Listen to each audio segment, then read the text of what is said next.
आज की क्लास का हमारा टॉपिक होने वाला है होलकर रियासत। बट होलकर रियासत को पढ़ने से पहले हम पूरा का पूरा बैकग्राउंड देखेंगे कि आखिर होलकर रियासत का एस्टेब्लिशमेंट कैसे हुआ। तो होलकर जो है वो बेसिकली किसकी ब्रांच हुआ करते थे? मराठास की ब्रांच हुआ करते थे। प्रीवियसली क्लासेस में हमने देखा है कि मराठास जो है वो कॉन्फेडरेसी में हुआ करते थे, संगठन में, और अलग अलग जगह पे इनकी अलग अलग ब्रांचेस जो हैं वो हुआ करती थी, जिसके चलते मराठाओं की एक ब्रांच आपने इंदौर में देखी जिसे हम किस नाम से जानते हैं? होलकर्स के नाम से जानते हैं। मराठा में जो मेन पोजीशन होती थी पेशवा की, वो पेशवा कहाँ बैठता था? महाराष्ट्र, पुणे में बैठता था। उसके अलावा अगर आप देखोगे तो नागपुर में आपको कौन देखने को मिलेंगे? भोसले देखने को मिलेंगे। उसके अलावा अगर हम बात करें तो आपको यहाँ पर गुजरात बड़ौदा में कौन देखने को मिलेगा? गायकवाड़ देखने को मिलेंगे। ग्वालियर में कौन देखने को मिलेगा? सिंधिया। एंड यहाँ पर इंदौर में हम किसे देखेंगे? होलकर्स को देखेंगे। तो आखिर हम देखेंगे कि मालवा के अंदर यहाँ पर जो मराठास हैं उनका राइज कैसे हुआ, इसकी क्या स्टोरी है। तो अगर हम बात करें यहाँ पर राइज ऑफ मराठा की कि एमपी में कहाँ से ये कनेक्ट होता है, तो इसकी शुरुआत जो है वो तो आपको छत्रपति शाहू जी के टाइम पीरियड से ही देखने को मिलेगी। मराठा मेनली जो है वो कहाँ बैठते थे? महाराष्ट्र में बैठते थे। बट अगर हम बात करें इनके इनकम के सोर्सेस क्या होते थे, तो ये कुछ पर्टिकुलर टैक्सेस वसूल करते थे। याद है किसी को कौन से दो फेमस टैक्सेस हुआ करते थे मराठाओं द्वारा लिए जाने वाले? Yes, very good. First one is Chauth and second one is sardeshmukhi. तो मराठाओं द्वारा लिए जाने वाले ये दो इंपॉर्टेंट टैक्सेस हुआ करते थे। अब अगर हम बात करें चौथ क्या होता था, तो जो भी यहाँ पर टोटल रेवेन्यू होता था उसका 1/4 पार्ट जो है वो किसके द्वारा लिया जाता था? मराठाओं के द्वारा लिया जाता था। और अगर हम बात करें यहाँ पर सरदेशमुखी की, तो एडिशनल 10% टैक्स यहाँ पर मराठा लोग जो है वो वसूलते थे। और रीजन ये होता था कि बदले में हम आपको जो है दूसरों से प्रोटेक्शन प्रोवाइड करेंगे। तो एज अ सिक्योरिटी टैक्स यहाँ पर कौन सा टैक्स लेते थे? सरदेशमुखी लिया जाता था। अब मराठाओं में अगर हम देखें तो छत्रपति शाहू जी के टाइम पीरियड से ही इन्होंने मालवा के अंदर इंटरफेरेंस जो है वो स्टार्ट कर दिया था। अभी मैं यहाँ पर पेशवा बाजीराव फर्स्ट की बात नहीं कर रही हूँ, मैं आपको बता रही हूँ कि उन्हीं के टाइम पीरियड से ये लोग बार बार यहाँ आते थे और टैक्स वगैरह जो है वो वसूल करते थे। बट आखिर पहली बार इसकी ऑफिशियली शुरुआत कहाँ से हुई? तो शुरुआत की अगर हम बात करें तो सबसे प्रोमिनेंट पेशवा जो आया था मराठाओं में, उसका नाम क्या था? पेशवा बाजीराव फर्स्ट। क्या नाम था? पेशवा बाजीराव फर्स्ट। दो नाम आपको याद रखने हैं बच्चों की। अगर हम बात करें पेशवा बाजीराव फर्स्ट की, तो इसे real map maker of Marathas बोला जाता है कि मराठाओं का मैप अगर किसी ने ड्रॉ किया था, मराठाओं को मराठा किसी ने बनाया था, तो वो कौन था यहाँ पर? बाजीराव फर्स्ट। और मराठाओं को एंड करने वाला, उनका पतन करने वाला कोई था, तो वो था बाजीराव सेकंड। तो ये दो चीज आपको यहाँ पर याद रखनी है। तब शुरुआत कहाँ से हुई, तो हम देखेंगे कि सबसे पहले यहाँ पर आपको मेन पेशवा देखने को मिलेगा जिसका नाम रहेगा बाजीराव फर्स्ट। तो इन्होंने मालवा के अंदर यहाँ पर एंट्री ली थी। महाराष्ट्र से जब भी कोई ऊपर नॉर्थ की तरफ घुसता है तो एमपी के अंदर, जिसको सदर्न गेट ऑफ एमपी बोला जाता है, वो कौन सी जगह है? बुरहानपुर, या फिर आप उसे असीरगढ़ के नाम से भी बोल सकते हो। और इसे दक्षिण का द्वार भी बोला जाता है। या मध्य प्रदेश में अगर किसी को सदर्न पार्ट से एंट्री लेनी हो तो कहाँ से होती है? बुरहानपुर से होती है। तो यहाँ से पेशवा बाजीराव फर्स्ट ने जो है मालवा की तरफ एंट्री ली। अब क्या लेने के लिए इन्होंने एंट्री ली? तो सबसे पहला आपको देखने को मिलेगा कि फरवरी 1723 के अंदर इन्होंने यहाँ पर एंट्री ली। एंड कुछ ही महीने बाद मई 1723 के अंदर यहाँ पर इनकी एक रूलर से फाइट होगी जिसका नाम हुआ करता था दोस्त मोहम्मद। कौन है Dost Mohammad? Founder of Bhopal. Very good. तो सबसे पहले मराठाओं की फाइट अगर किसी से हुई तो उसमें आपको देखने को मिलेगा दोस्त मोहम्मद से हुई, जब पहली बार पेशवा बाजीराव फर्स्ट ने एमपी के अंदर यहाँ पर एंट्री ली थी। कहाँ से एंट्री ली थी? बुरहानपुर से एंट्री ली।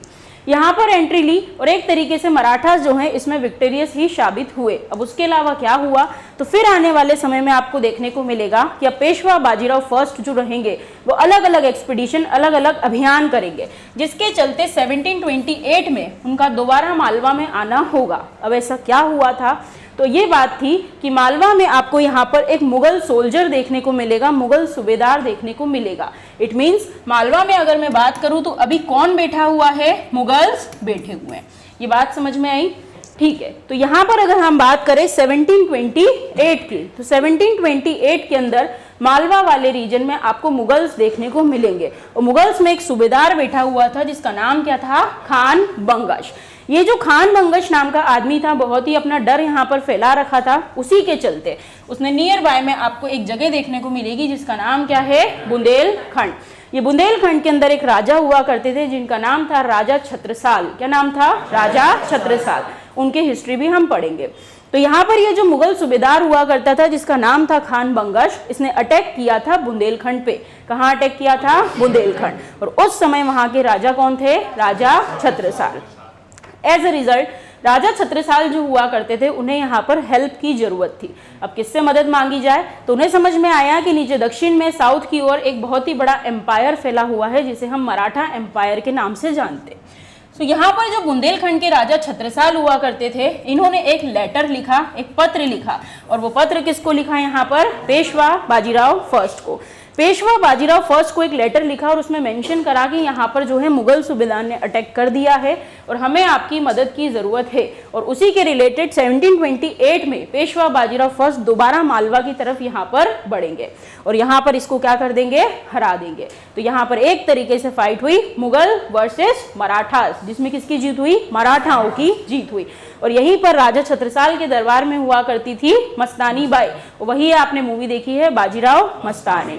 तो ये इनका पहला एक्सपीडिशन रहा, पहला अभियान रहा जो एमपी के अंदर टोटली सफल रहा। अब उसके बाद और क्या हुआ?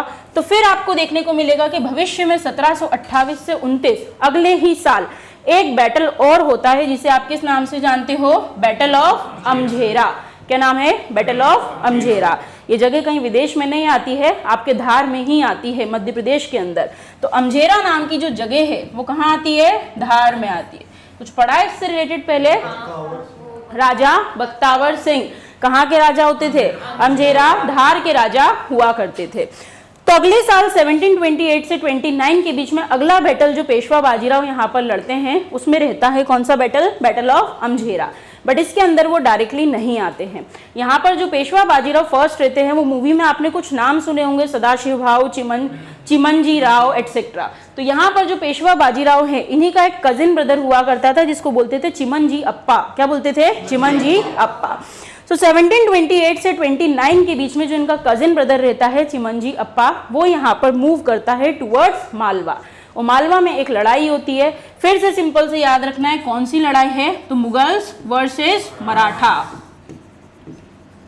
तो यहाँ पर चिमनजी अप्पा जो है वो मालवा की तरफ प्रोसीड करता है और उस समय में यहाँ पर मुगल सूबेदार बैठा रहता है जिसका नाम रहता है गिरधर बहादुर। क्या नाम रहता है? गिरधर बहादुर।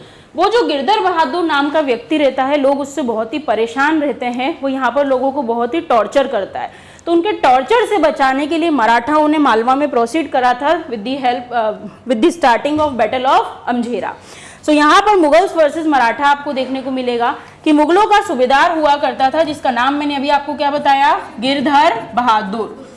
इस गिरधर बहादुर के टॉर्चर से लोग बहुत ही परेशान थे, जिसके चलते मराठाओं में कौन आया? चिमनजी अप्पा। बट वो अकेला नहीं आया, उसकी मदद कुछ लोगों ने और करी थी, जिसमें 3 नाम आप याद रख लो। जिसकी तरफ से अगर हम बात करें तो होलकरों में यहाँ पर हुआ करते थे मल्हार राव होलकर। कौन होते थे? मल्हार राव होलकर। फिर सिंधियाओं में अगर हम बात करें तो एक नाम आएगा राणोजी सिंधिया। क्या नाम आएगा? राणोजी सिंधिया। और धार में भी आपको जो है परमार रूलर्स वो देखने को मिलेंगे। तो उन लोगों ने अपने बाकी मराठा साथियों की मदद करी एंड एज अ रिजल्ट यहाँ पर ये जो गिरधर बहादुर है इसके साथ फाइट होती है जिसमें मराठाओं की जीत होती है और मुगल्स क्या हो जाते हैं? हार जाते हैं।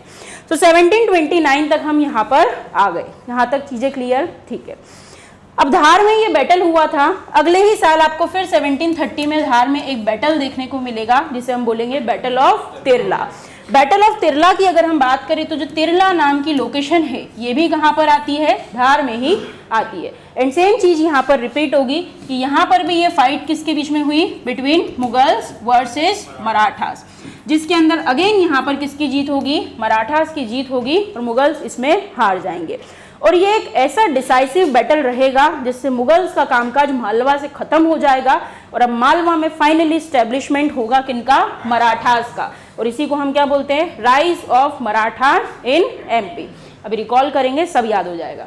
ठीक है। तो सबसे पहले मैंने आपको बताया कि पेशवाओं में कौन होता था? बाजीराव फर्स्ट। बाजीराव फर्स्ट पहली बार यहाँ से साउथ गेट से होते हुए एमपी में पहुंचा तो पहली लड़ाई उसकी भोपाल के नवाब के साथ हुई जिसका नाम क्या था? दोस्त मोहम्मद। यहाँ उसको जीत मिली। फिर अगले साल उसका बहुत बोलबाला हो गया जिसके चलते बुंदेलखंड के राजा छत्रसाल ने उसको बुलाया और उससे मदद मांगी, जिसके चलते वो यहाँ आया और फिर से उसने मुगलों में सूबेदार को हराया जिसका नाम क्या था, खान बंगश। अब तो उसकी और ज्यादा यहाँ पर फैन फॉलोइंग हो गई। फिर आपको देखने को मिलेगा 2829 में उसने एक मेजर बैटल लड़ा जिसका नाम क्या है, बैटल ऑफ अंझेरा। फिर एक बैटल लड़ा जिसका नाम क्या है, बैटल ऑफ तिरला।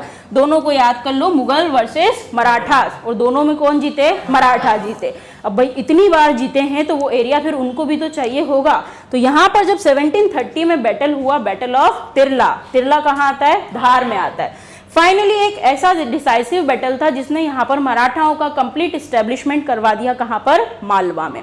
अब मालवा की सत्ता में कौन आ गए, मराठा आ गए। तो वो कौन सा बैटल था जिससे मराठाओं का इस्टेब्लिशमेंट हुआ था मालवा में, बैटल ऑफ तिरला। कब हुआ, 1730 में। यहाँ तक क्लियर। मुगल्स को हटाकर कौन आए, मराठा आए आपके मध्य प्रदेश के मालवा में। मालवा में उन्होंने कहाँ कहाँ लड़ाई लड़ी, तो धार में लड़ी, बुंदेलखंड में लड़ी, और इस तरीके से भोपाल में भी उनकी लड़ाई होगी। अब जब उनकी सत्ता यहाँ पर स्टेब्लिश हो गई तब उनको एरिया एक्सपांशन करना है, भाई लालच तो आएगा आदमी के मन में। तो यहाँ पर एज ए रिजल्ट 1737 में एक बैटल उनका और होता है जिसको बोलते हैं बैटल ऑफ भोपाल। अब चीजों को रिकॉल करने की कोशिश करो। बैटल ऑफ भोपाल किसके टाइम पीरियड में हुआ था, बोलो, यार मोहम्मद। किसके टाइम में हुआ था, यार मोहम्मद के टाइम पीरियड में हुआ था।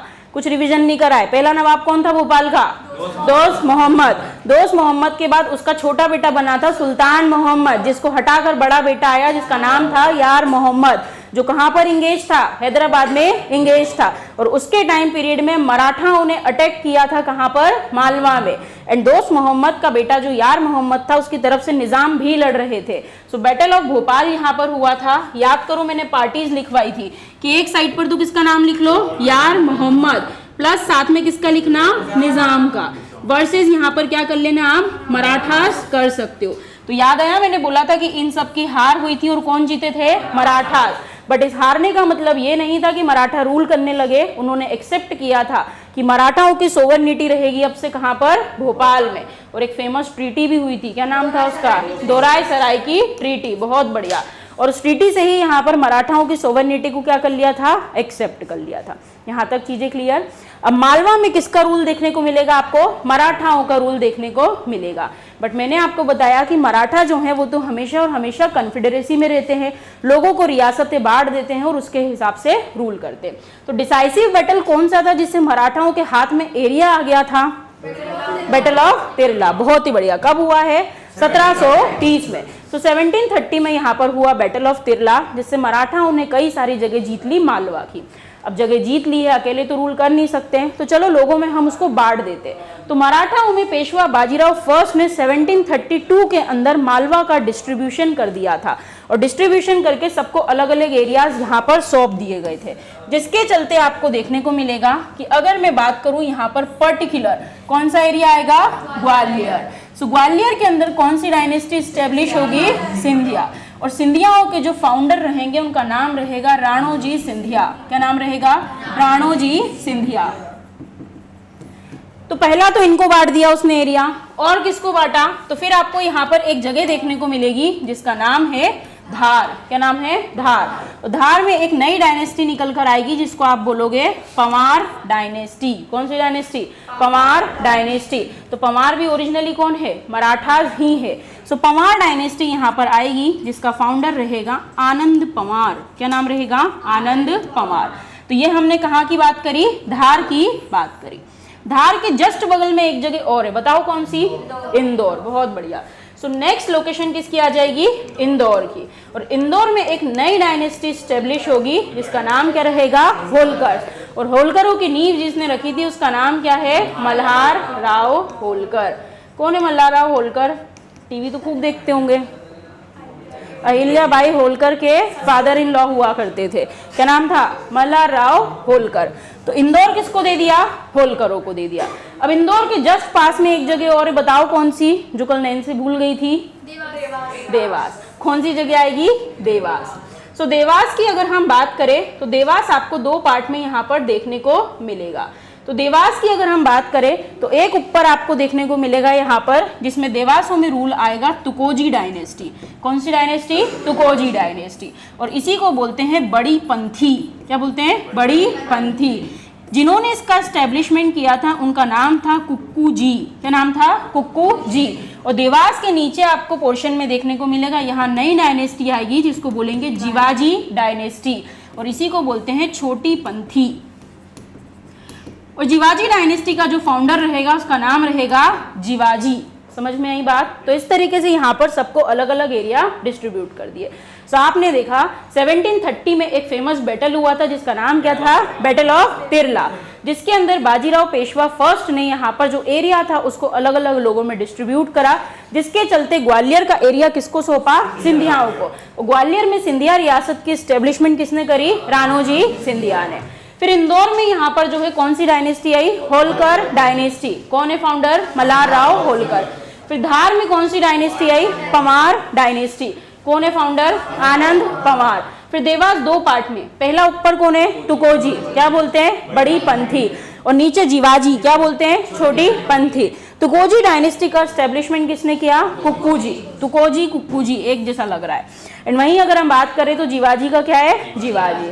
तो इस तरीके से आपको यहाँ पर देखने को मिलेगा कि कैसे एमपी के अंदर सबका डिस्ट्रीब्यूशन हुआ। फिलहाल के लिए हमें यहाँ से टॉपिक उठाना है जिसका नाम है होलकर रियासत। तो सबसे पहले हमने देखा आखिर होलकर आए कहाँ से, तो किसी ना किसी को ये एरिया जो है वो गिफ्ट में मिला है, और वो गिफ्ट में किसको मिला था? मल्हार राव होलकर को। तो यहाँ से हम शुरुआत करेंगे होलकर डायनेस्टी। होलकर डायनेस्टी जो कहाँ देखने को मिलेगी? इंदौर में। और इंदौर में अगर हम बात करें तो कौन से डिवीजन में आएगी? इंदौर डिवीजन में आएगी। इंदौर डिवीजन में आने वाली डिस्ट्रिक्ट्स की अगर हम बात करें तो कौन कौन सी डिस्ट्रिक्ट यहाँ पर आती है? तो फटाफट बोलो। बड़वानी, अलीराजपुर, झाबुआ, धार, इंदौर, खरगोन, खंडवा, बुरहानपुर। ये सारी की सारी डिस्ट्रिक्ट जो हैं वो कौन से डिवीजन में आती है? इंदौर डिवीजन में आती है। यहाँ तक बात क्लियर? ठीक है। अब हम यहाँ पर डायनेस्टी शुरू करेंगे जिसका नाम क्या रहेगा? होलकर डायनेस्टी। दो लोगों के फोटोग्राफ आपको देखने को मिल रहे हैं। कौन कौन है? देवी अहिल्याबाई। एंड ये कौन है? मल्हार राव होलकर। इंदौर की अगर हम बात करें तो इसे किस नाम से बुलाया जाता है? अहिल्याबाई की नगरी। जब भी आप इंदौर में एंट्री करोगे तो ग्रीन बोर्ड पे लिखा रहेगा माँ अहिल्या की नगरी में आपका स्वागत है। तो यहाँ पर उनको सम्मान के तौर पर इंदौर में उन्होंने काफ़ी अच्छा रूल किया था। जो पैट्रियार्कल सोसाइटी होती थी उसको ओवरकम करते हुए एक रानी यहाँ पर आई थी जो बहुत ही महान रानी थी। आपने भोपाल में भी देखा, बट वो बेगम में कैसी थी आपने देखा। अब आप देखोगे देवी अहिल्याबाई कैसी थी। ठीक है, तो हम डायनेस्टी शुरू करेंगे जिसका नाम क्या है? होलकर डायनेस्टी। अरे चलो, अब होलकर डायनेस्टी की हम शुरुआत की बात करें तो फाउंडर तो आप लोग समझ गए कौन है? मल्हार राव होलकर। अब देखते हैं आखिर इनकी शुरुआत कहाँ से हुई। तो अगर हम बात करें होलकरों की तो होलकरों के बारे में बोला जाता है कि बेसिकली ये गडरिया जनजाति के हुआ करते थे, या फिर धनगर जाति का भी इनको बोला जाता है। इनके जो एंसेस्टर हुआ करते थे वो मेनली मथुरा के रहने वाले थे। तो अगर मैं बात करूं एंसेस्टर्स के तो वो कहाँ के रहने वाले थे? मथुरा के रहने वाले थे। मथुरा में वो लोग यहाँ पर रहते थे। Then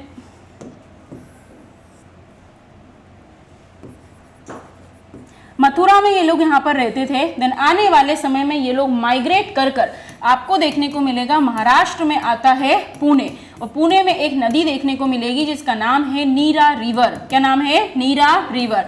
so on the bank of Nira river एक छोटा सा विलेज हुआ करता था जिसका नाम क्या था? होल। सो होल नाम का यहाँ पर एक विलेज हुआ करता था और यहाँ आकर ये लोग बसे। इसी वजह से ये लोग क्या कहलाए? होलकर। यहाँ तक चीजें क्लियर हुई? ठीक है। अब अगर हम बात करें फाउंडर की तो फाउंडर कौन है? मल्हार राव होलकर। तो मल्हार राव होलकर का हम यहाँ पर थोड़ा सा इतिहास देख लेते हैं कि अगर हम बात करें फाउंडर मल्हार राव होलकर की तो इनके पिताजी का नाम हुआ करता था खांडूजी होलकर।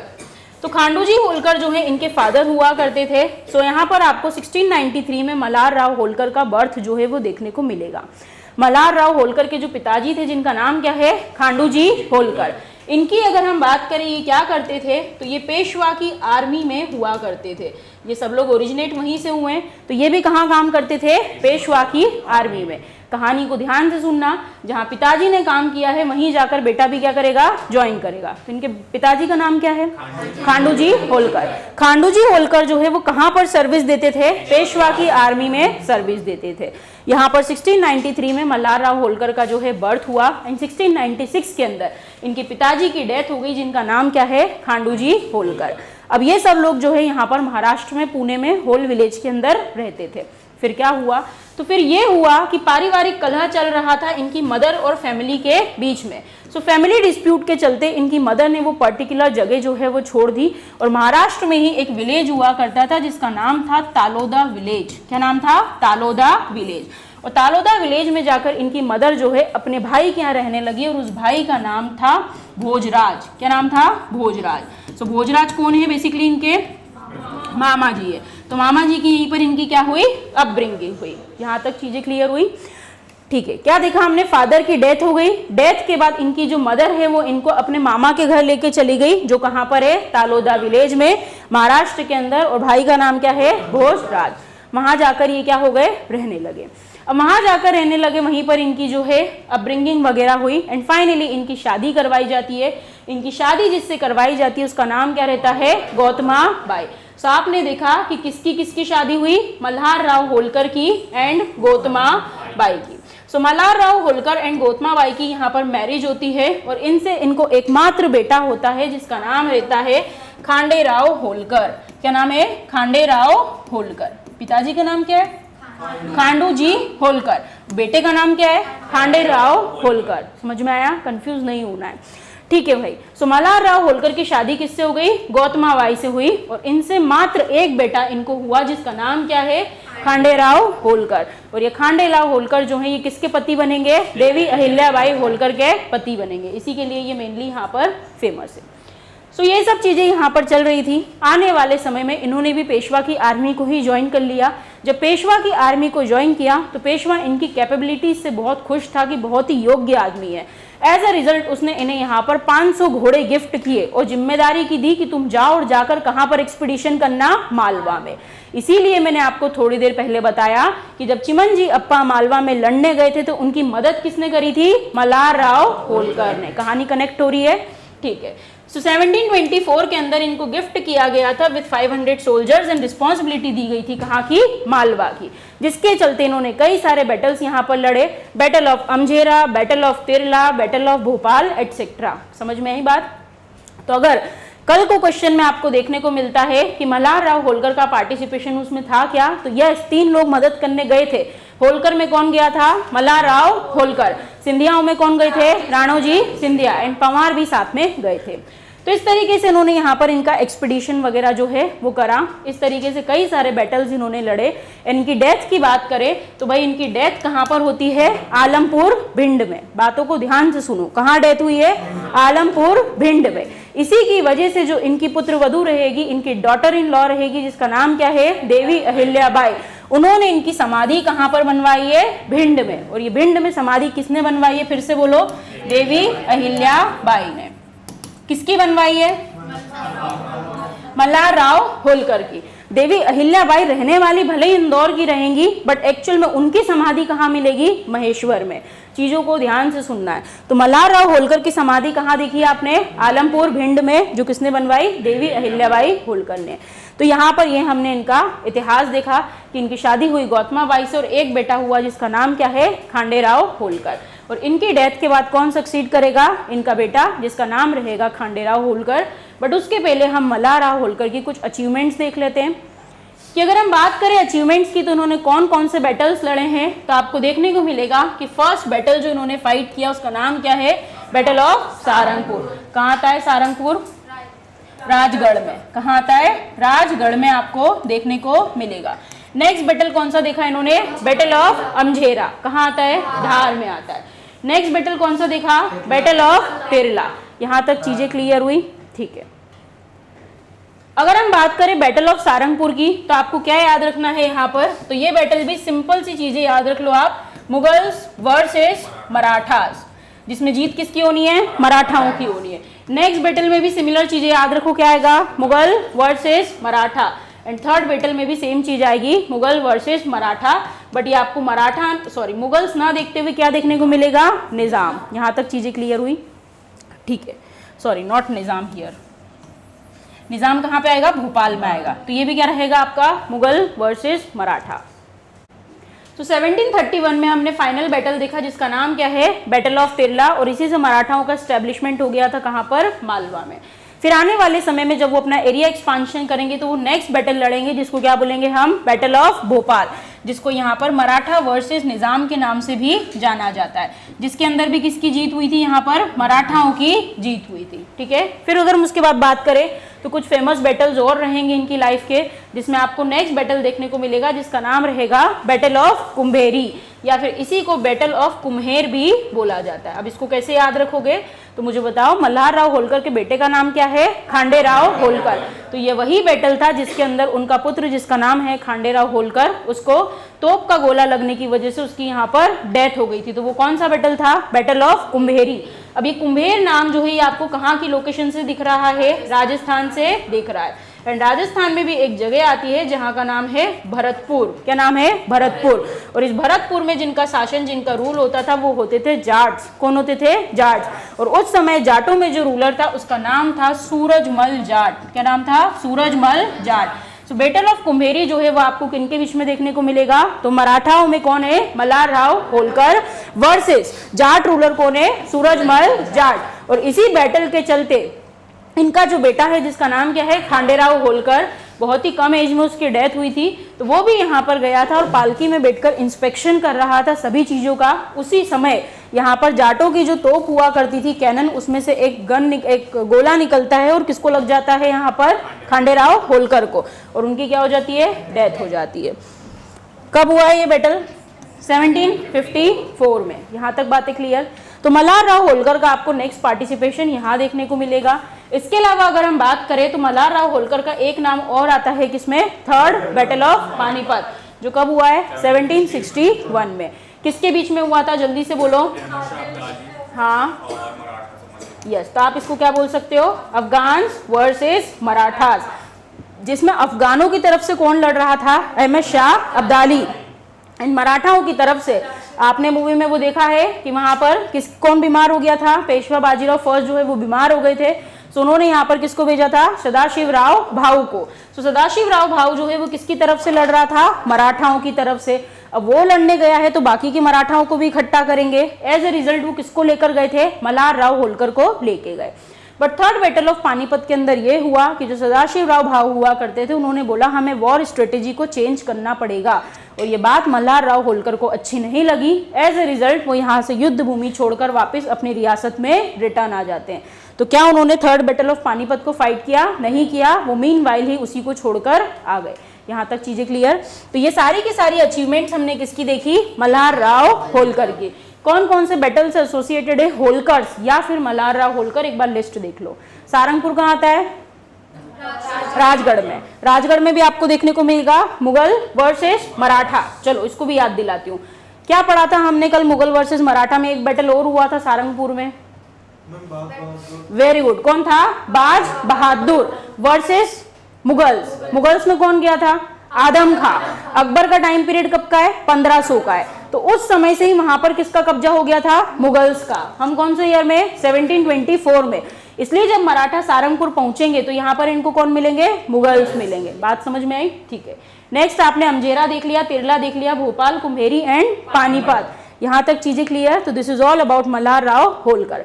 अब इन्होंने कुछ फेमस काम वगैरह किए हैं, देख लेते हैं क्या क्या काम किए हैं। तो वर्क की अगर हम बात करें तो इंदौर में इन्होंने एक पैलेस बनवाया जिसको क्या बोलते हैं, Rajwada. So Rajwada is mainly constructed by, बोलो, मल्हार राव होलकर। उसके अलावा अगर हम बात करें यहाँ पर तो नेक्स्ट क्या दिख रहा है आपको यहाँ पर, छतरी बाग। तो छतरी बाग जो है वो भी आपको कहाँ देखने को मिलेगा, राजवाड़ा पे ही देखने को मिलेगा। और इस छतरी बाग का जो कंस्ट्रक्शन है वो किसने करवाया था, वो भी मल्हार राव होलकर ने ही करवाया था। यहाँ तक चीजें क्लियर। तो ये है इनकी इंपॉर्टेंट वर्किंग्स। तो अभी तक हमने यहाँ पर देखा मराठाओं में मल्हार राव होलकर ने कौन कौन से बैटल्स लड़े, क्या वर्किंग रही है और कहाँ पर किन चीजों का उन्होंने कंस्ट्रक्शन करवाया। ओके। तो this is all about Malhar Rao Holkar. अब मल्हार राव होलकर को कौन सक्सीड करेगा, तो मैंने आपको बताया उनका तो एकमात्र बेटा था जिसका नाम क्या था, खांडेराव होलकर। और 1754 में एक बैटल हुआ था, जल्दी से बोलो कौन सा, बैटल ऑफ कुम्भेरी, जो किसके साथ हुआ था, भरतपुर के राजा सूरजमल जाट के साथ हुआ था, जिसमें खांडेराव होलकर की क्या हो गई, डेथ हो गई। अब यहाँ पर मल्हार राव होलकर जो है, जब उनकी डेथ हो गई, वो डेथ कहाँ पर हुई, भिंड में हुई। भिंड में कहा, आलमपुर में। वहां पर समाधि किसने बनवाई, देवी अहिल्याबाई होलकर ने। सो अगला सक्सीड करेगा यहाँ पर खांडेराव होलकर। खांडेराव होलकर की अगर हम बेसिक इंफॉर्मेशन की बात करें तो इनकी शादी किससे होती है, अहिल्याबाई होलकर से होती है। हाँ, 1754, अभी तो सक्सीड करवाएंगे ना, पहले वो बैटल के साथ कोरिलेट करके बता दिया। चलो, खांडेराव होलकर की अगर हम बात करें तो इनकी मैरिज किससे होगी, अहिल्याबाई होलकर से होगी, और इससे इनकी 2 संतानें होगी, जिसमें एक रहेगा इनका बेटा और बेटे का नाम रहेगा मालेराव होलकर, और एक रहेगी इनकी डॉटर, और डॉटर का नाम रहेगा मुक्ताबाई। क्या नाम रहेगा, Muktabai. So this is all about Khanderao Holkar. And क्या इंपॉर्टेंट है इनके बारे में, तो 1754 में इन्होंने एक इंपॉर्टेंट बैटल फाइट किया है, नाम बोलो फटाफट, बैटल ऑफ कुम्भेरी। और बैटल ऑफ कुम्भेरी में ही जाट रूलर से लड़ते हुए इनको तोप का गोला लगने की वजह से, कैनन शॉट की वजह से इनकी क्या हो गई थी, डेथ हो गई। अब भाई इनकी तो बहुत ही कम एज में डेथ हो गई, क्या किया जाए, बट अभी तो इनका बेटा मौजूद है, नाम बताओ मुझे फटाफट, Malerao Holkar. Very good. So यहाँ पर एज ए रिजल्ट कौन सक्सीड करेगा, मालेराव होलकर। मालेराव होलकर ने यहाँ पर सक्सीड किया, बट उनकी एज ज्यादा नहीं थी, तो एज ए रिजल्ट जब भी कोई छोटा बच्चा राजगद्दी पर बैठता है, और अगर वो छोटा है तो उसकी मदर या कोई और प्रोटेक्टर बनकर उसको यहाँ पर हेल्प करता है, तो इनकी संरक्षिका या फिर इनकी प्रोटेक्टर इन्हीं की मदर बनेगी, जिसका नाम क्या रहेगा, देवी अहिल्याबाई होलकर।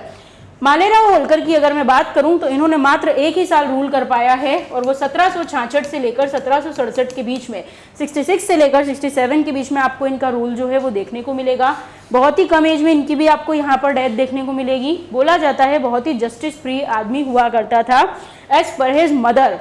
कैसे, तो इनके बारे में कई सारी स्टोरीज दी हुई है कि एक बार जब ये राजा बने हुए थे, उस समय इन्होंने किसी को गलत न्याय दे दिया था कि कोई बेगुनाह व्यक्ति था, और इन्होंने उसको मृत्यु दंड की यहाँ पर डेथ पेनल्टी की सजा दे दी थी। और बाद में इनकी बात रिवील होती है कि वो आदमी जो है वो बेगुनाह था, तो एज ए रिजल्ट ये उस चीज़ से बहुत ही सदमे में चले जाते हैं, एंड इनको यहाँ पर मेंटल डिसऑर्डर का प्रॉब्लम हो जाता है, जिसके चलते इनको आपको फीवर वगैरह देखने को मिलेगा। बोलते हैं दिमाग पर बुखार चढ़ गया था, एंड फाइनली उसी वजह से इनकी क्या हो गई, डेथ हो गई। यहाँ तक बात समझ में आई। ठीक है भाई, अभी तो एकमात्र बेटा है जिसका नाम क्या है, मालेराव होलकर, और उसकी क्या हो गई, डेथ हो गई। अब क्या किया जाए, तो अभी उसकी प्रोटेक्टर यहाँ पर जिंदा है, जिनका नाम क्या है, देवी अहिल्याबाई होलकर। तो आपको नेक्स्ट यहाँ पर रूल देखने को मिलेगा, देवी अहिल्याबाई होलकर। अब देवी अहिल्याबाई होलकर को यहाँ पर जो है बैठना था गद्दी पर, तो अभी क्या किया जाए, तो इन्होंने भी यहाँ पर पेशवा की परमिशन ली, और पेशवा की परमिशन लेते हुए फाइनली इंदौर की गद्दी पर आपको कौन देखने को मिलेंगी, देवी अहिल्याबाई होलकर। देवी अहिल्याबाई होलकर की कुछ बेसिक इन्फॉर्मेशन डील कर लेते हैं कि फर्स्ट ऑफ ऑल अगर हम बात करें, ऐसे क्वेश्चन आपको कंफ्यूज करते हैं। आप देखोगे इंदौर इंदौर इंदौर, तो इनका बर्थ कहाँ हुआ है, इंदौर लगा दोगे, बट इंदौर में नहीं हुआ है। आपको याद रखना है कि इनका जो बर्थ है वो कहाँ हुआ है, अहमदनगर महाराष्ट्र में हुआ था। कब, 1725 में। इनके फादर की अगर हम बात करें तो फादर का नाम हुआ करता था मानकोजी शिंदे, और मदर का नाम होता था सुशीला। सो ये है इनकी बेसिक इन्फॉर्मेशन। बर्थ कहाँ पर हुआ इनका, अहमदनगर महाराष्ट्र में। डेथ कहाँ होगी इनकी, महेश्वर में। रूल कहाँ करेंगी, इंदौर में। ये 3 चीजें आपको याद रखनी। फिर से बोलो, देवी अहिल्याबाई का बर्थ और महाराष्ट्र, डेथ कहाँ पर होगी, महेश्वर में, इसीलिए इनकी समाधि कहाँ मिलेगी तुम्हें, महेश्वर में मिलेगी। रूल कहाँ पर करेंगी, इंदौर में। बहुत इंटरेस्टिंग स्टोरी है इनकी भी, आप देखना। सो ये इनकी बेसिक इन्फॉर्मेशन है कि पिताजी का नाम मानकोजी शिंदे, मदर इनकी सुशीला हुआ करती थी। फाइनली इनकी शादी जो है यहाँ पर किसके साथ होती है, खांडेराव होलकर के साथ, जो कि किसके बेटे हुआ करते थे, वेरी गुड, मल्हार राव होलकर के बेटे हुआ करते थे। उनसे इनकी क्या हुई, शादी हुई। बच्चे हमने देख लिए। बेटे का नाम क्या है, मालेराव होलकर। बेटी कौन है, मुक्ताबाई। तो बेटे ने शासन किया, उसके बाद फाइनली ये यहाँ पर जो है गद्दी पर बैठ जाती हैं। अब क्या किया जाए, तो बहुत ही अच्छी डिप्लोमेट रूलर हुआ करती थी। डिप्लोमेट मतलब आप बोल सकते हो बहुत ही अच्छी राजनीतिज्ञ हुआ करती थी, कि राजनीति में आपको कब किस जगह किस चीज़ का यूज़ करना है, आप उस चीज़ को, डिप्लोमेसी को, कूटनीति को समझ पाओ। तो ऐसे क्या एग्जाम्पल्स हिस्ट्री में इनके मौजूद हैं। तो अगर हम बात करें यहाँ पर कि पेशवा कहाँ बैठते हैं, पुणे में, तो पुणे में आपको देखने को मिलेगा कि जब ये एंग्लो मराठा वॉर वाला सीन चल रहा था या उसके पहले, तो मराठाओं की क्लोजनेस जो है वो ब्रिटिशर्स के साथ होती जा रही थी, और ये चीज ऑब्जर्व करी कि इन्होंने, देवी अहिल्याबाई ने। तो यहाँ पर आपको कुछ एग्जाम्पल देखने को मिलेंगे कि फर्स्ट ऑफ ऑल इन्होंने यहाँ पर जो है एक लेटर लिखा था पुणे में पेशवा को, और पेशवा को इन्होंने यहाँ पर सचेत किया था कि ब्रिटिशर से दोस्ती रखना एक भालू से दोस्ती रखने के बराबर है, एक बियर से दोस्ती रखने के बराबर है। किसी भी एनिमल को आप इजीली मार सकते हो, बट भालू को मारना आपके लिए हार्ड टू किल हो जाता है या फिर डिफिकल्ट टू किल हो जाता है। तो इसीलिए आपको ब्रिटिशर से क्या रखनी चाहिए, दूरी रखनी चाहिए। सो पहला एग्जाम्पल इन्होंने यहाँ पर ये सेट किया था। उसके अलावा अगर हम बात करें, इनका बेटा कौन है, मालेराव होलकर, उसकी क्या हो गई थी, डेथ हो गई। अब जब उसकी डेथ हो गई तो यहाँ पर इंदौर में कौन बैठा हुआ है, देवी अहिल्याबाई होलकर, और उस समय पुणे में हुआ करते थे राघोबा। कौन हुआ करता था, राघोबा, नाम सुना होगा आपने, ठीक है। तो ये जो राघोबा है ये कहाँ पर बैठे हुए थे, पुणे में बैठे हुए। तो जैसे ही देखा कि होलकर रियासत में एक महिला शासन कर रही है, तो यहाँ पर खबर भेजी जाती है कि जो राघोबा है ये कहाँ पर चढ़ाई करने वाले हैं, इंदौर पे। वो बात किसको पता चलती है, देवी अहिल्याबाई होलकर को। तो इसके भी कुछ एविडेंस यहाँ पर मौजूद है कि इन्होंने यहाँ पर राघोबा को रिटर्न में एक लेटर लिखा था, और उस लेटर में ये लिखा कि ये वीरों को बिल्कुल भी शोभा नहीं देता है कि वो किसी महिला के ऊपर चढ़ाई करे। फिर भी अगर आपका फैसला है आपको इंदौर में आना है तो मैं हर तरीके से तैयार हूँ, पर एक बात आपको ध्यान रहे कि अगर मैं हार गई तो जमाना मुझे तो कुछ भी नहीं बोलेगा, पर अगर आपकी पराजय हुई भाग्यवश, अगर आप हार गए तो क्या होगा, इस बात को आप ध्यान में जरूर से रखना। तो इस चीज से इन्होंने यह बताया था कि जो यहाँ पर एक्सपीडिशन होने वाला था पुणे से कहाँ की ओर, इंदौर की ओर, उसको इन्होंने क्या कर दिया, अवॉइड कर दिया। फाइनली कंक्लूजन ये हुआ कि जो राघोबा हुआ करते थे, इन्होंने दोबारा इनको चिट्ठी लिखी और मेंशन करा कि मैं लड़ाई के पर्पज से नहीं आ रहा था, कुछ ही दिन पहले आपके बेटे की डेथ हुई है जिसका नाम है मालेराव होलकर, और उसी के लिए मैं यहाँ पर जो है सिंपैथी या फिर शोक दिखाने के लिए आ रहा था। तो इस तरीके से इन्होंने 2 बार यहाँ पर अपनी डिप्लोमेसी को बताया और इंदौर को सेव कर लिया यहाँ पर अटैक से। यहाँ तक चीजें क्लियर, ठीक है। अब और क्या है भाई इनके बारे में इंपॉर्टेंट, तो फिर अच्छा कैपिटल शिफ्टिंग से एक बात याद आई, होलकरों में आपको कैपिटल का ध्यान रखना पड़ेगा। तो आपको बता देती हूँ कि इनिशियल कैपिटल इनकी कहाँ पर रहेगी, इंदौर में। यहीं पर होलकरों का एस्टेब्लिशमेंट हुआ है, तो शुरुआती कैपिटल कहाँ है, इंदौर में। अभी तक मैंने कैपिटल शिफ्टिंग का नाम लिया नहीं।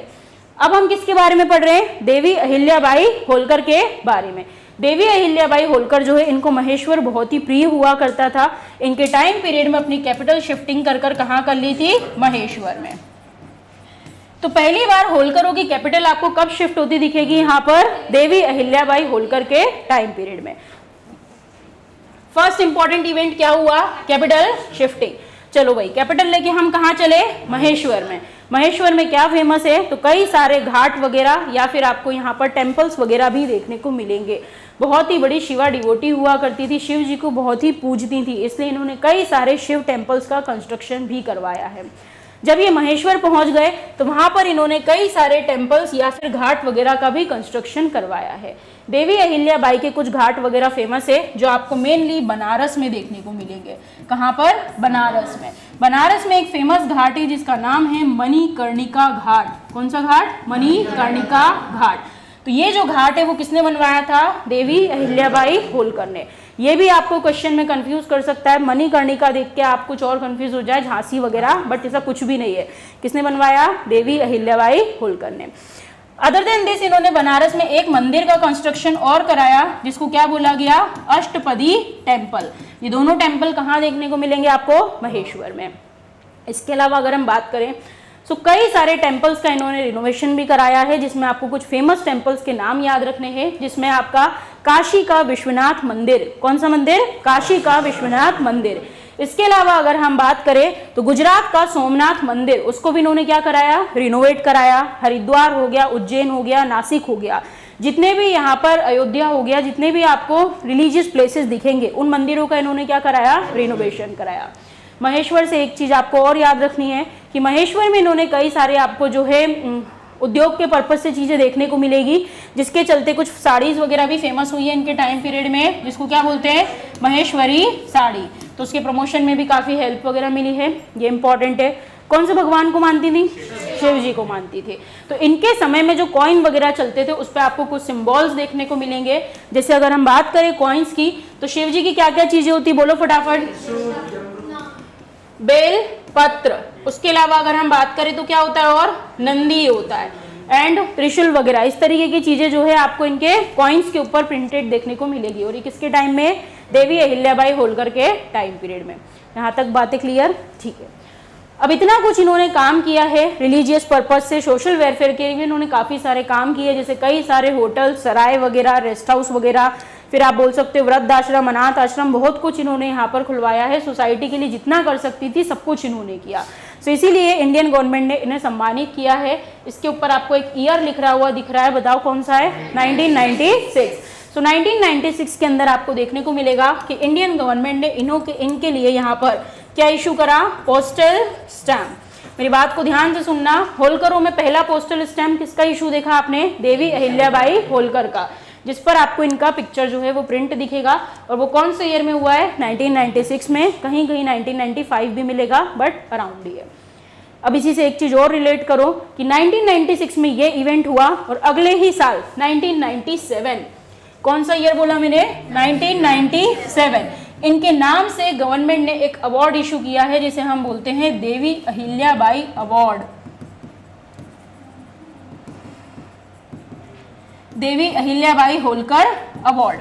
अभी चूंकि ये एक महिला थी, पैट्रियार्कल सोसाइटी को ओवरकम करके आई थी, तो आपको याद रखना है कि पब्लिक प्राइवेट कोई से भी इंस्टीट्यूशन हो जहां पर भी वुमेन्स के वेलफेयर की बात होती है वहां पर कौन सा अवार्ड दिया जाता है? देवी अहिल्याबाई होलकर अवार्ड दिया जाता है। कब से स्टार्ट हुआ है? 1997 से स्टार्ट हुआ है। कितना अमाउंट इसमें दिया जाता है? तो 2 लाख रुपए का अमाउंट जो है इसमें दिया जाता है, स्पेशली फीमेल्स के लिए होता है। उसके अलावा अगर हम बात करें तो 2019 के अंदर ये अवार्ड जिसको मिला है उनका नाम है शांति झा। क्या नाम है? शांति झा। एक चीज आपको और याद रखनी है, ट्राइबल फोक आर्ट के लिए भी दिया जाता है, ट्राइबल फोक आर्ट। ठीक है, तो ये आपको याद रखना है, इसके लिए भी दिया जाता है। उसके अलावा अगर हम बात करें, देवी अहिल्याबाई अवार्ड यहाँ पर हो गया। आजकल एक पुरस्कार चलता है जिसको बोलते हैं नारी शक्ति पुरस्कार, और उस नारी शक्ति पुरस्कार के अंदर टोटल 6 कैटेगरी है, और उस 6 कैटेगरी में एक कौन सी है? देवी अहिल्याबाई होलकर अवार्ड। तो कल आप रिमेनिंग 5 नाम अपनी कॉपी में नोट डाउन करके लाना कि नारी शक्ति पुरस्कार के अंडर आपको कौन कौन से अवार्ड्स मिलते हैं। ठीक है, ये आपका होमवर्क है। इसके अलावा इनके नाम पर आपको फेमस इंदौर में एयरपोर्ट देखने को मिलेगा, जिसे क्या बोलते हैं हम? देवी अहिल्याबाई होलकर एयरपोर्ट। और क्या क्या इंदौर में बताओ? University. Very good. So next आपको यहाँ पर देखने को मिलेगा यूनिवर्सिटी, जिसे क्या बोलते हैं? DAVV, देवी अहिल्या विश्वविद्यालय। तो वो भी इन्हीं के नाम पर है, और इंदौर को तो इन्हीं के नाम पर जानते हैं, अहिल्याबाई की नगरी भी बोलते हैं। इनको जो है कंपैरिजन करा जाता है ब्रिटेन की क्वीन के साथ। किसके साथ करते हैं? ब्रिटेन की क्वीन के साथ इनको कंपैरिजन किया जाता है, जिस वजह से इन्हें टाइटल दिया गया है, इन्हें कैथरीन ऑफ एलिजाबेथ भी बोलते हैं। क्या बोला जाता है? कैथरीन ऑफ एलिजाबेथ बोलते हैं। इनके टाइम पीरियड को golden era of Holkar dynasty भी बोलते हैं, कि सबसे गोल्डन पीरियड था ये होलकर डायनेस्टी का।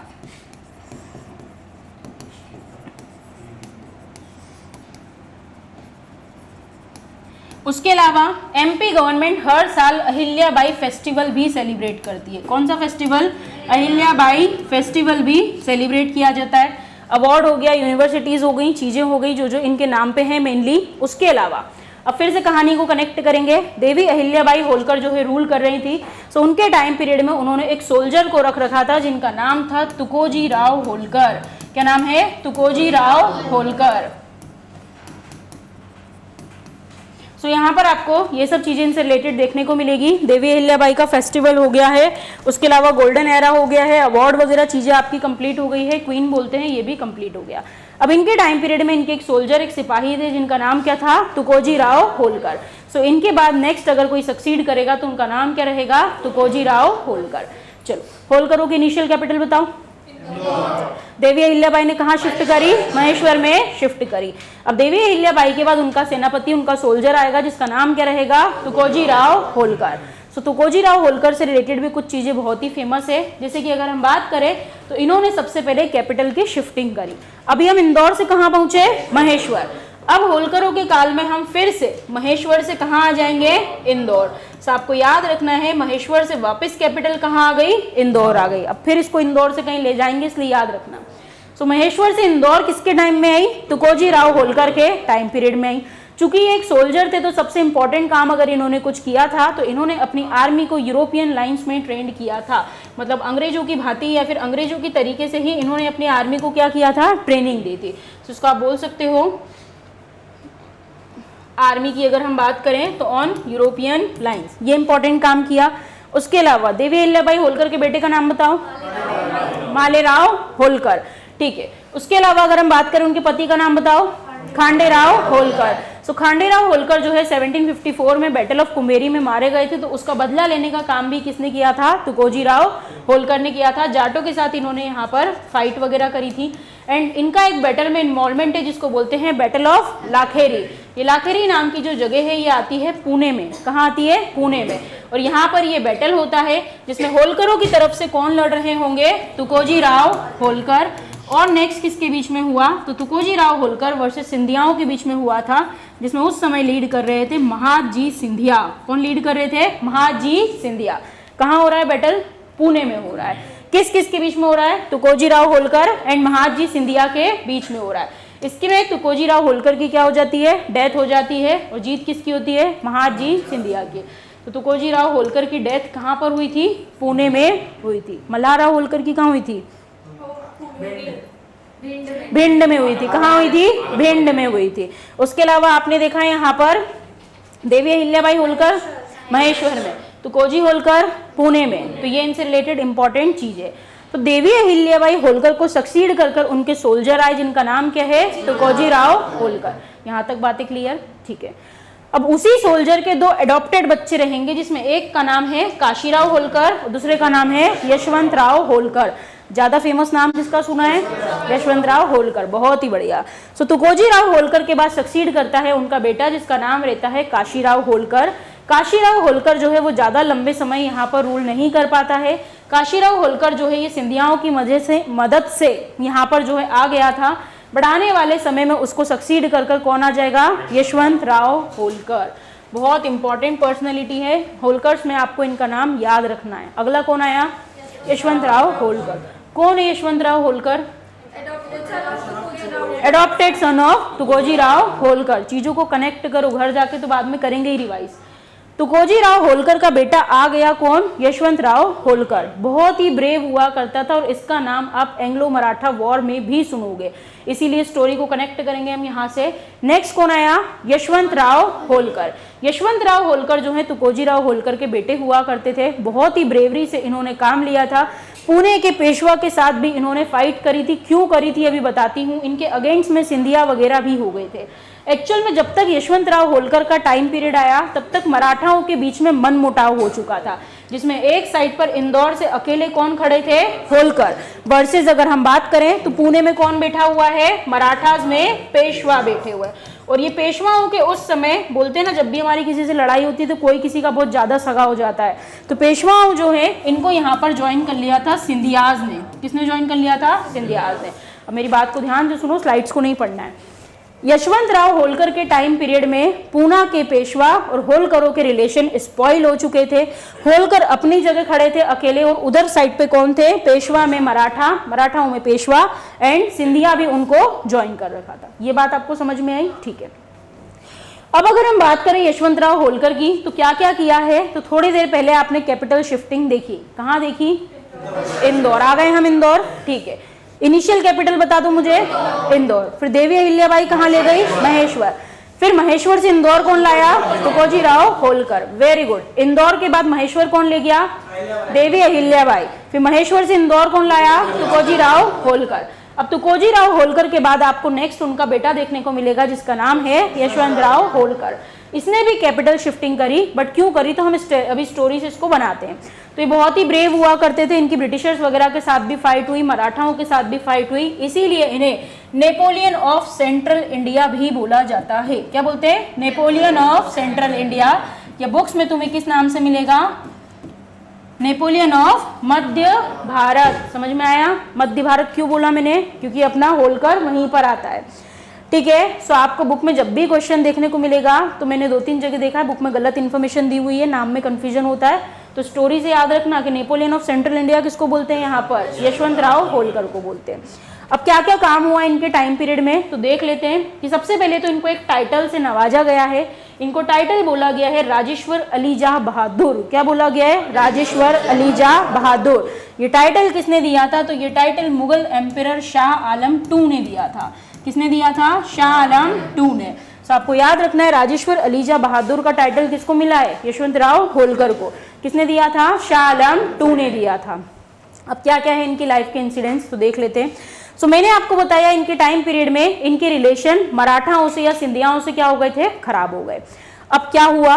तो हुआ ये यहाँ पर कि इस समय पूना में पेशवा बदल चुका है और पेशवा बदलकर आ चुका है बाजीराव सेकेंड।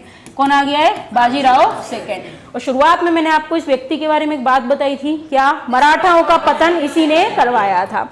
तो पूना में कौन आ गया? बाजीराव सेकेंड, जो कि कौन है? पेशवा। और इसकी अभी किससे बहुत ज्यादा बन रही है? सिंधियाओं से बन रही है। यहां तक बात क्लियर? ठीक है।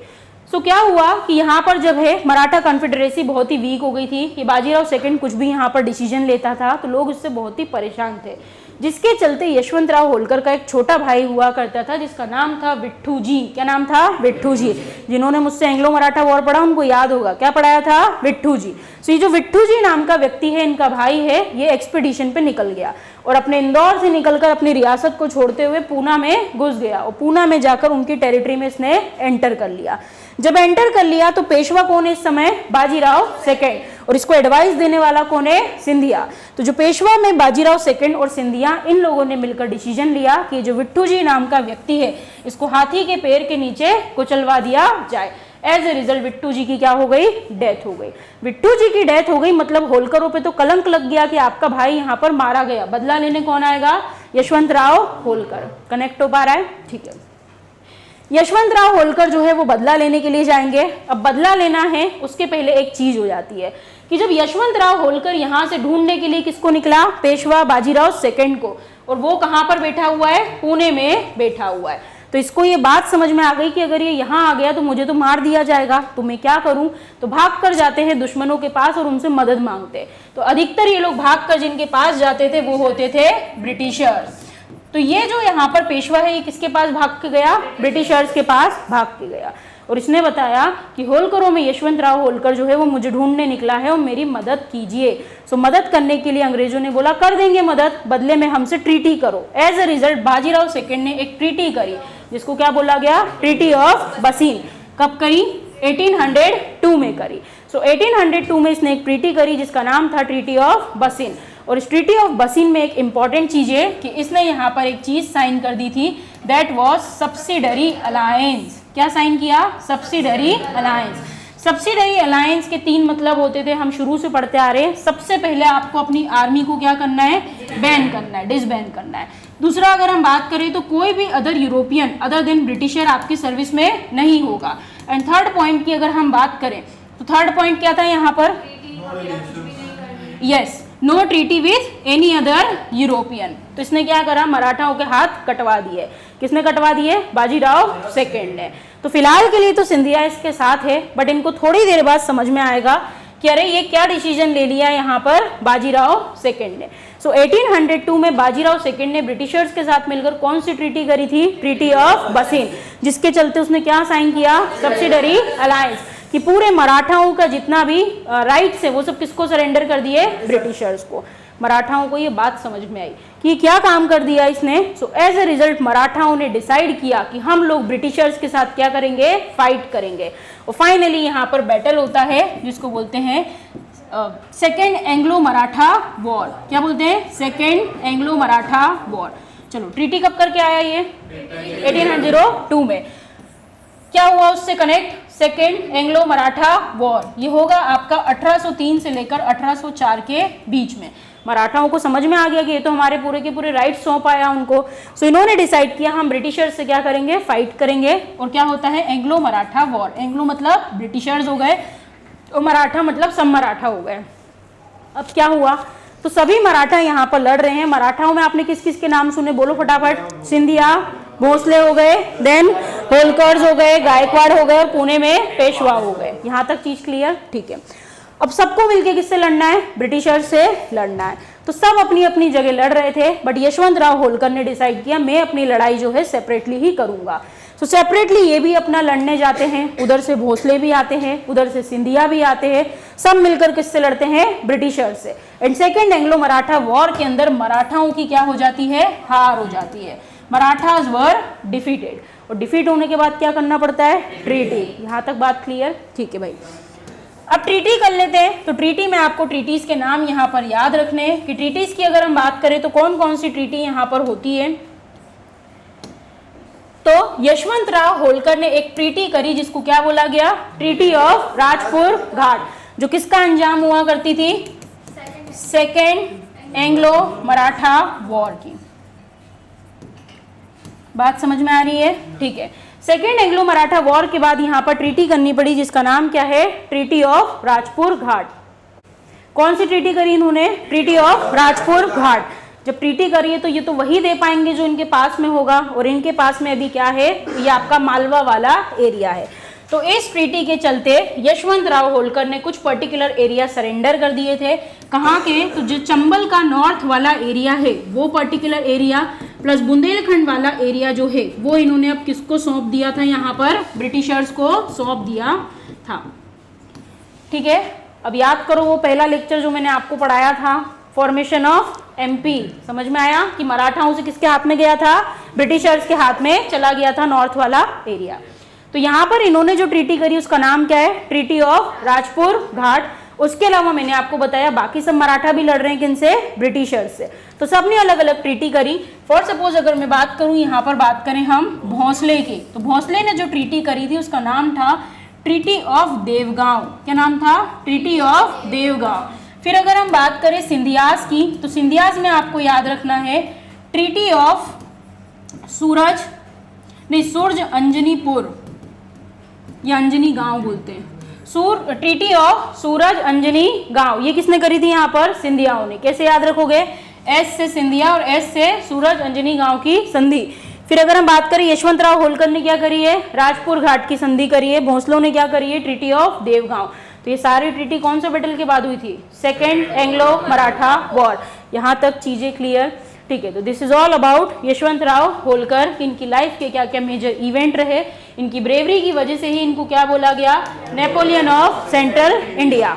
अभी ट्रीटी कर दी, सब कुछ हो गया, जो एरिया गवा सकते थे गवा दिया। अब क्या करें, तो चलो यहाँ से सामान उठाकर हम क्या कर लेते हैं, कैपिटल शिफ्टिंग। कहाँ पर थे हम फिलहाल, इंदौर में। अब इंदौर से कहाँ चले, तो इंदौर से चलते हैं भानपुरा। बताओ कहाँ आता है भानपुरा, मंदसौर। Very good. तो भानपुरा कहाँ आएगा, मंदसौर में। और मंदसौर में कैपिटल शिफ्टिंग भानपुरा में किसने करी थी, यशवंतराव होलकर ने करी। वहीं पर इन्होंने एक तोपखाना भी बनवाया था जिसको मॉडर्न कैनन फैक्ट्री के नाम से भी जाना जाता है। ये हो गया यशवंतराव होलकर के बारे में। अब यशवंतराव होलकर जो है इनको कौन सक्सीड करेगा, तो इनको सक्सीड करेगा इनका बेटा जिसका नाम क्या है, मल्हार राव होलकर सेकेंड। फर्स्ट कौन था, फाउंडर। Very good. फाउंडर के बाद अब आपको यहाँ पर देखने को मिलेगा कि यशवंतराव होलकर जो है उनका बेटा आएगा जिसका नाम रहेगा मल्हार राव होलकर सेकेंड। अब ये इनका एक छोटा सा 4 साल का बेटा हुआ करता था। चूंकि 4 साल का बेटा है तो वो खुद तो रूल नहीं कर सकता, तो उसके बिहाफ पे जो उसकी प्रोटेक्टर होती थी, उसकी मदर, उनका नाम क्या था, तुलजा बाई। तो तुलजा बाई जो है वो यहाँ पर इस रियासत को संभाल रही थी, और ये बात ब्रिटिशर्स भी ऑब्जर्व कर रहे थे। तो यहाँ पर आपने थोड़ी देर पहले कौन सा वॉर पढ़ा था, सेकेंड एंग्लो मराठा वॉर पढ़ा था। चीजों को कनेक्ट करो। तो यहाँ पर ये छोटा सा 4 साल का बच्चा गद्दी पर बैठा जिसका नाम है मल्हार राव होलकर सेकेंड। ये बेटा तो ये नहीं संभाल सकता, तो इसके बिहाफ पर इसकी मदर रूल कर रही है जिनका नाम क्या है, तुलजा बाई। तो ब्रिटिशर्स को ये बात पता चली कि यहाँ पर जो है तुलजा बाई जो है चीजों को संभाल रही है। तो ब्रिटिशर्स ने एक पिंडारी हुआ करता था, उस पिंडारी के साथ हाथ मिलाया और इन तुलजा बाई का मर्डर करवा दिया। एंड तुलजा बाई की क्या हो गई, डेथ हो गई। अब कौन बैठा गद्दी पर, मल्हार राव होलकर सेकेंड। उन्हें ही सब चीजें संभालनी है। तो इनके टाइम पीरियड में एक मेजर इवेंट हुआ था, that was third Anglo Maratha war. Third Anglo Maratha war जो है वो किसके टाइम में हुआ था? मल्हारराव होलकर के सेकंड के टाइम में हुआ था। और यहाँ पर जो है आपको देखने को मिलेगा कि इस बैटल में भी क्या होती है, इनकी हार होती है। मराठा जो है इस बैटल के अंदर हार जाते हैं। एंड ये जो है ये भी अगेन कैपिटल शिफ्टिंग करेंगे। ये बैटल कब हुआ है बोलो? ठीक है, ये मेजर ईयर याद कर लो, क्या नाम है इसका? 1818। अभी तक कैपिटल कहाँ है? भानपुरा मंदसौर में। 1818 एक ऐसा डिसाइसिव ईयर था जिसके बाद होलकरों की कैपिटल जो है वो शिफ्ट होकर वापस कहाँ आ गई? इंदौर में आ गई। सो आपको ये याद रखना है। चलो इनिशियल कैपिटल बोलो फटाफट। इंदौर। इंदौर से कैपिटल कहाँ गई?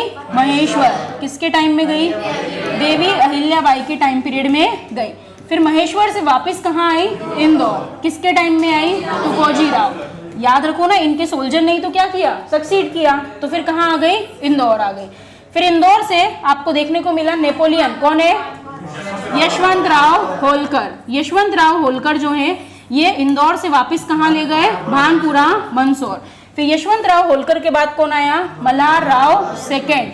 मल्हारराव सेकेंड जो है ये वापस कैपिटल को कहाँ ले आए? इंदौर। तो ये खेल आपको याद रखना है, क्वेश्चन को ध्यान से पढ़ना है कि किसके समय में कैपिटल कहाँ पर हुआ करती थी, ले दे के इंदौर नहीं लगा देना है। तो थर्ड एंग्लो मराठा वॉर जो है इनके टाइम पीरियड में यहाँ पर हुआ है। उसके अलावा अगर हम बात करें इनका क्या मेजर रोल रहा है, तो 1817 में इन्होंने एक बैटल लड़ा था। ये महिदपुर कहाँ आता है? उज्जैन में आता है। तो कौन सा बैटल हुआ था? बैटल ऑफ महिदपुर हुआ था। और इससे एक ट्रीटी हुई थी जिसका नाम क्या था? Treaty of Mandsaur. चलो इसमें भी एक कनेक्टिविटी मिल गई। ठीक है, फाउंडर कौन था? मल्हारराव होलकर फर्स्ट। और जो आपका होलकर रियासत है वो कंप्लीटली ब्रिटिशर्स के अंडर में इंदौर चला गया था। किसके टाइम में? Malharrao Holkar second. Very good. तो इससे आपको याद रखना है वो कौन सी ट्रीटी थी? ट्रीटी ऑफ मंदसौर, जिससे इंदौर जो है वो कंप्लीटली किसके अंडर में चला गया? ब्रिटिशर्स के अंडर में चला गया। मतलब मल्हारराव होलकर फर्स्ट ने नींव रखी और सेकेंड के टाइम में सौंप किसको दिया? ब्रिटिशर्स को। तो ये चीजें आपको मेनली जो है यहाँ पर याद रखनी है। यशवंत राव होलकर के टाइम पीरियड में कौन सा वॉर हुआ था? Second Anglo Maratha war. अब खत्म ही कर रहे हैं तो कौन से बैटल से कर देंगे? Third Anglo Maratha war. क्या इंपॉर्टेंट है? तो मल्हारराव होलकर के नाम में ही आपको मल्हार दिख रहा है। तो इन्होंने क्या इस्टेब्लिश किया है? तो इन्होंने इंदौर में मल्हारगंज इस्टेब्लिश किया है। क्या इस्टेब्लिश किया? मल्हारगंज। अदर देन दिस अगर हम बात करें तो इन्होंने इंदौर में एक एरिया बनाया जिसको बोला गया पंडरीनाथ। घूमते हुए दिखता होगा, कभी नोटिस नहीं किया होगा, आप सब देखना। ये क्या है? पंडरीनाथ। और ये पंडरीनाथ भी किसने स्टैब्लिश किया था? मल्हारराव होलकर ने स्टैब्लिश किया। यहाँ तक मेजर रूलर थे। इसके बाद कुछ वीक सक्सेसर आएंगे, कुछ खास नहीं है। उनके बाद सक्सीड किया उनके एडॉप्टेड बेटे ने, जिसका नाम क्या है? मार्तंड राव होलकर। नाम बस दिमाग में होना चाहिए, क्वेश्चन में दिख जाए तो समझ में आना चाहिए, नाम हमने सुना है। ये हुआ, ये ज्यादा रूल नहीं कर पाया। इसके बाद यहाँ पर मल्हारराव होलकर सेकंड के भतीजा सक्सीड करेगा, नेफ्यू, जिसका नाम क्या है? हरिराव होलकर। इसके टाइम में भी कुछ खास नहीं हुआ। नेक्स्ट कौन आएगा? खांडेराव होलकर थर्ड। कुछ खास नहीं है। नेक्स्ट इंपॉर्टेंट आपको देखने को मिलेगा तुकोजी राव होलकर या फिर जसवंत होलकर। तो आपने देखा अब ये पूरा का पूरा एरिया जो है वो किसके अंडर में आ चुका है? ब्रिटिशर्स के अंडर में। मतलब अगर अब आपको किसी पोजीशन पे बैठना है तो आपको किसकी चमचागिरी करनी पड़ेगी? ब्रिटिशर्स की। तो ये जो यहाँ पर तुकोजी राव होलकर सेकंड था, ये with the support of Britishers क्या बना था? यहाँ पर राजा बना था या फिर किंग बना था। सो इस वजह से ब्रिटिशर्स का साथ देगा। तो इसने जो है 1857 के रिवोल्ट में किसका साथ दिया था? ब्रिटिशर्स का। तो इंदौर से वो कौन सा रूलर था जिसने 1857 के रिवोल्ट में ब्रिटिशर्स का साथ दिया था? तुकोजी राव सेकेंड। फर्स्ट तो बहुत बढ़िया थे जो उनके सोल्जर थे, याद रखना है। उसके अलावा इन्होंने इंदौर में इंडस्ट्रियल डेवलपमेंट, मॉडर्नाइजेशन लाया, पोस्ट ऑफिस वगैरह एस्टेब्लिशमेंट कराए, पोस्टल स्टैंप बनवाया 1885 में। होलकर डायनेस्टी में तुमने पहला नाम किसका सुना जिसका फोटो पोस्टल स्टैंप पे आया? देवी अहिल्याबाई। दूसरा नाम याद रखना है तुकोजी राव होलकर सेकेंड, जब इंडियन गवर्नमेंट ने इनके नाम पर पोस्टल स्टैंप इनका क्या करा? फोटो प्रिंट करवाया। फिर इन्होंने इंदौर में रेलवे वगैरह एस्टेब्लिशमेंट कराए। And most importantly Nancy soon low, Indore Khandwa rail के लिए डोनेशन किसने दिया था? होलकरों ने दिया था। और वो कहाँ कौन थे? तुकोजी राव होलकर। ठीक है भाई, तो this is all about Tukoji Rao Holkar. Tukoji Rao Holkar को सक्सीड करेंगे शिवाजी राव होलकर। शिवाजी राव होलकर ने जो भी आप लोग मॉडर्न डे चीजें देखते हो वो एस्टेब्लिश करवाया, जैसे कि क्या बनवाया? लाल बाग पैलेस। अच्छी जगह घूमने जाया करो। और क्या बनवाया इंदौर में? इन्होंने जय विलास पैलेस भी बनवाया है।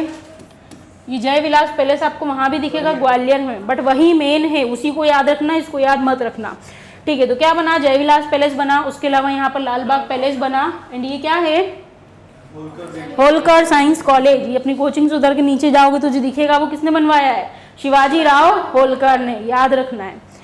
ये हो गया, तो ये इनके बारे में इंपॉर्टेंट चीजें थी। इनके बाद सक्सीड कर आएंगे तो कोजी राव होलकर थर्ड, कुछ खास नहीं है, हुकुमचंद मिल वगैरह है, नवरत्न टेम्पल जो प्रेजेंट डे सेंट्रल म्यूजियम के नाम से भी जाना जाता है।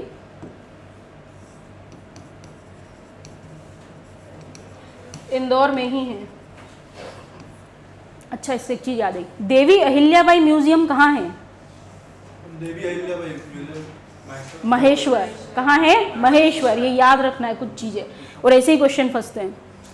तो ये हो गया इनके बारे में। फिर इनको फाइनली सक्सीड कर आएंगे कौन, यशवंत राव होलकर सेकेंड। यशवंत राव होलकर सेकेंड जो है यहाँ पर आएंगे, इन्हीं के बारे में सब चीजें इंपॉर्टेंट है। यशवंत राव होलकर की अगर हम बात करें तो यहाँ तक हम आज़ादी तक पहुँच जाएंगे, और ईयर आ जाएगा आपका 1947। कौन सा ईयर आ जाएगा, 1947। तो ये लास्ट रूलर थे किसके, होलकर डायनेस्टी के। 1947 में हम क्या हो गए, इंडिपेंडेंट हो गए। इंडिपेंडेंट होने के बाद डिसाइड हुआ कि प्रिंसली स्टेट्स को क्या ज्वाइन करना है, इंडियन यूनियन ज्वाइन करना है। सो फाइनली यहाँ पर होलकर रियासत का इंटीग्रेशन होता है कौन से ईयर में, 1948 में।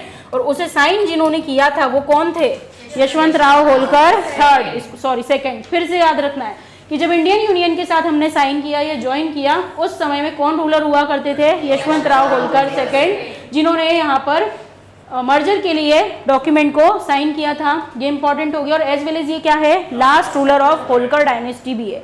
कुछ फेमस चीजें बनी है इनके नाम पर, जैसे आपको इंदौर में देखने को मिलेगा यशवंत सागर। क्या देखने को मिलेगा, यशवंत सागर। तो यशवंत सागर भी जो है किसके नाम पर है, इन्हीं के नाम पे है।